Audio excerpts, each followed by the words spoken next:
पंचकुल नाम का एक गांव था। उस गांव में सोमवती नाम की एक विधवा औरत अपनी बहू सुमन के साथ रहती थी। सोमवती का झोपड़े के पास ही एक जमीन का छोटा सा टुकड़ा था।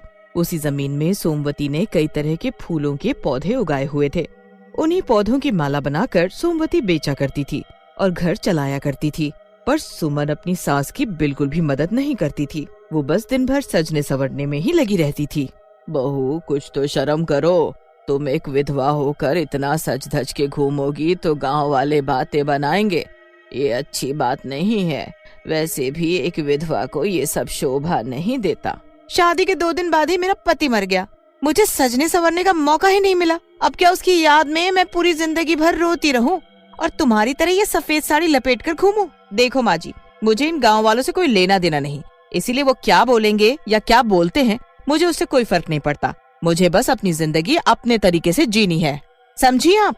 अरे पर बहू। तभी सुमन सोमवती की बात काट देती है।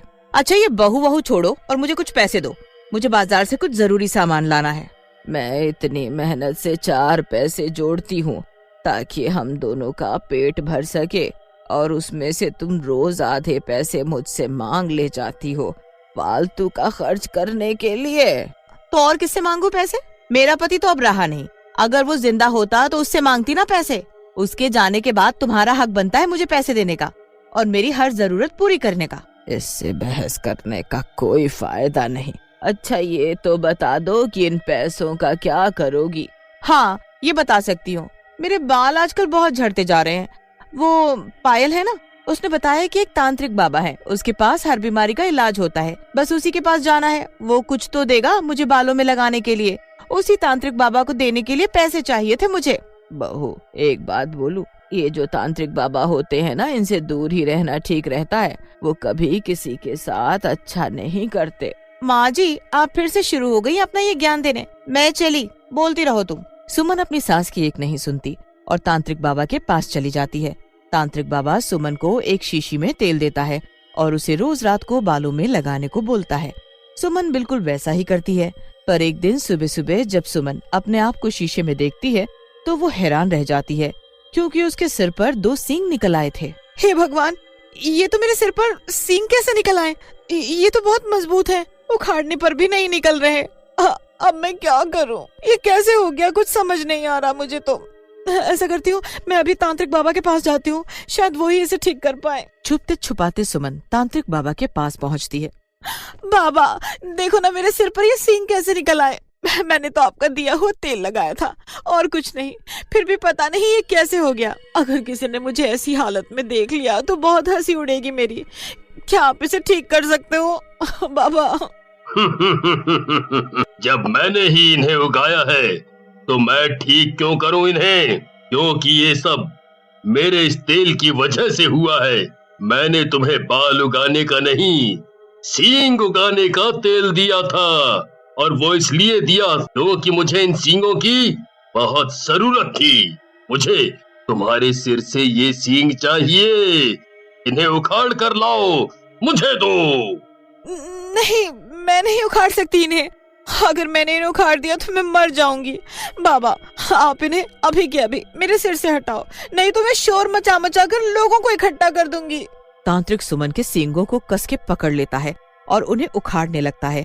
तभी वहाँ सुमन की सास उसे ढूंढती हुई पहुँच जाती है। तांत्रिक घबराहट के मारे सुमन को पास की खाई में फेंक देता है और चुपचाप आंखें बंद करके बैठ जाता है। बाबा, आपके पास मेरी बहू सुमन तो नहीं आई थी। मैं सुबह से उसे ढूंढ रही हूँ, पर पता नहीं कहाँ चली गई वो। आपके पास वो अक्सर आती रहती है, इसीलिए आपसे पूछने चली आई। मेरे पास सुमन नाम की कोई औरत नहीं आई। तुम जाओ यहाँ से कहीं और ढूंढो अपनी बहू को। हैं? नहीं आई? फिर कहाँ चली गई? ये बहू बिना कुछ बता कर भी नहीं जाती कभी। मेरे तो पैर ही टूट गए उसे ढूंढते ढूंढते। सोमवती फिर अपने घर वापस चली जाती है। वहाँ खाई में गिरने से सुमन की मृत्यु हो जाती है और वो मरने के बाद एक चुड़ैल बन जाती है। मैं मर गई। मुझे तो यकीन ही नहीं हो रहा कि मैं मर गई। पर भगवान, तूने मुझे चुड़ैल क्यों बनाया? वो भी सींग वाली चुड़ैल। पहले मैं कितनी सुंदर थी, पर उस तांत्रिक की वजह से मेरा ये हाल हुआ। उससे मैं नहीं छोड़ने वाली। चुड़ैल तांत्रिक के पास जाती है, पर उसे वहाँ तांत्रिक नहीं मिलता। वो तो कब का वहाँ से जा चुका था। उसके बाद चुड़ैल अपने घर की ओर जाती है। तभी गांव के दो आदमी उसे देखकर हंसने लगते हैं। मानस, वो देखो कौन बेला है वो। सिर पर बैल जैसे बड़े बड़े सींग, सूरत बस थोड़ी बैल जैसी नहीं दिखती है, बाकी सब बैल जैसा ही है। तुम सही बोला थो, ये तो कुछ अजीब बैल दिखत है, बस 4 पैर और एक पूंछ नहीं दिखती है। चुड़ैल तुरंत उनकी बातें सब सुन लेती है। मैं इन्हें बैल जैसी दिख रही हूँ? मेरा मजाक उड़ाते हो तुम दोनों? लो अभी बताती हूँ कि मैं कौन हूँ। चुड़ैल उन दोनों को भागने नहीं देती और अपनी सींगों से पटक पटक कर खूब मारती है दोनों को। अभी तो सिर्फ घायल ही किया है, अगर एक भी गलत शब्द मेरे बारे में और बोला तो यही सींग तुम्हारे पेट में घोंप दूंगी। अगर गलती से तुम्हें दोबारा दिखाई भी दे जाओ तो मेरी तारीफ करना, मुझे खूबसूरत बोलना। अगर नहीं बोला तो पता है ना फिर मैं क्या करूंगी। चुड़ैल ने पूरे गांव भर में उस तांत्रिक को ढूंढा, पर वो उसे कहीं नहीं मिला। कई दिन बीत गए, चुड़ैल अब तक अपने घर नहीं आई थी। कई दिन हो गए हैं घर नहीं गई हूँ मैं, मुझे अब घर जाना होगा। घर पहुँचते ही कौन हो तुम? बड़ी जल्दी भूल गई मुझे। मैं तुम्हारी बहू सुमन हूँ। तुम मेरी बहू नहीं हो सकती, तुम तो कोई चुड़ैल हो। मैं अभी बुला कर लाती हूँ किसी ओझा को, वो ही तुम्हें भगाएगा यहाँ से।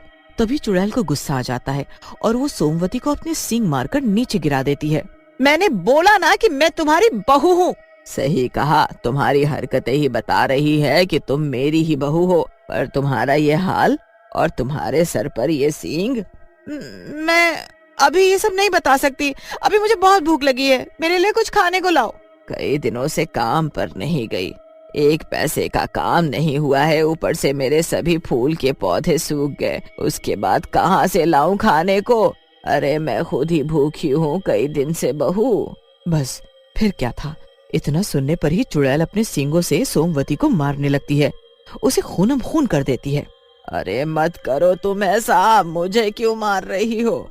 मुझ बूढ़ी को मारते हुए तुम्हें शर्म नहीं आती क्या? नहीं आती शर्म, जा अब कहीं और से मेरे लिए खाना ला। सोमवती पड़ोस से थोड़ा दाल चावल मांग लाती है, उसे खाते ही चुड़ैल को आराम आता है और चुड़ैल आराम से सो जाती है। पर अचानक आँख खुलते ही चुड़ैल सोमवती को अपने पास बुलाती है।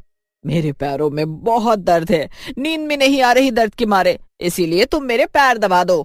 पैर दबाने के अलावा सोमवती के पास कोई दूसरा चारा नहीं था, इसीलिए वो चुपचाप चुड़ैल के पैर दबा देती है। चुड़ैल को अब जरा भी दुख नहीं था कि वो मर चुकी है और चुड़ैल बन गई है, इसीलिए वो खुल्लम खुल्ला गांव में घूमने लगी और लोगों को डराने के साथ साथ उन पर अपनी ताकत आजमाने लगी। अरे ओ चुड़ैल, सुधर जा, नहीं तो तेरे लिए अच्छा नहीं होगा। नहीं तो क्या, मैंने तुम्हारे पेड़ से कुछ आम तोड़कर खा लिए तो तुम नाराज ही हो गई। कुछ नहीं, सारे खा गई, तुझे तो इस गांव से भगा नहीं होगा। तभी पूरा गांव सोमवती के पास पहुंच जाता है चुड़ैल की शिकायत करने। अरे मैंने अपने मरते हुए बेटे से वादा किया था कि मैं उसकी पत्नी का ख्याल रखूंगी, उसे किसी भी चीज की दिक्कत नहीं होने दूंगी, पर अब बहुत हुआ। एक वादे के लिए मैं पूरे गांव को दुखी नहीं देख सकती, इसीलिए मुझे ही कुछ करना होगा। मैं भी बहुत दुखी हो चुकी हूँ अपनी बहू से। अगली सुबह सोमवती चुड़ैल को अपने पास बुलाती है और उससे खेत में खजाने के होने की बात बोलती है। क्या सच में खेत में खजाना है जो आपने छुपा कर रखा है? तभी कहूँ कि आप आधी रात को खेतों में क्या करने जाती थी। चुड़ैल बहुत खुश हो जाती है, वो फौरन दौड़कर खेत को खोदने लगती है। खोदते खोदते खेत में 20 फीट गहरा गड्ढा हो जाता है और चुड़ैल उसी में फंस जाती है। आय हाय, खोदते खोदते मेरे सींग बहुत दर्द करने लगे हैं, पर खजाना फिर भी नहीं दिखा। अरे कहाँ पर गड़ा था? तुमसे मैं बोलती रही कि तांत्रिक के पास मत जाओ, नहीं तो कुछ बुरा होगा। तुमने मेरी एक नहीं सुनी और उसने तुम्हें खाई में गिराकर मार डाला। हाँ, मुझे सब पता है, गांव के सभी लोगों को ये बात पता थी, इसलिए उस तांत्रिक को गांव वालों ने यहाँ से भगा दिया था। तुम्हारा और मेरा साथ बस यहीं तक का था बहू। पूरा गांव चुड़ैल को उसी गड्ढे में दबा देता है। फिर वो चुड़ैल हमेशा हमेशा के लिए शांत हो जाती है।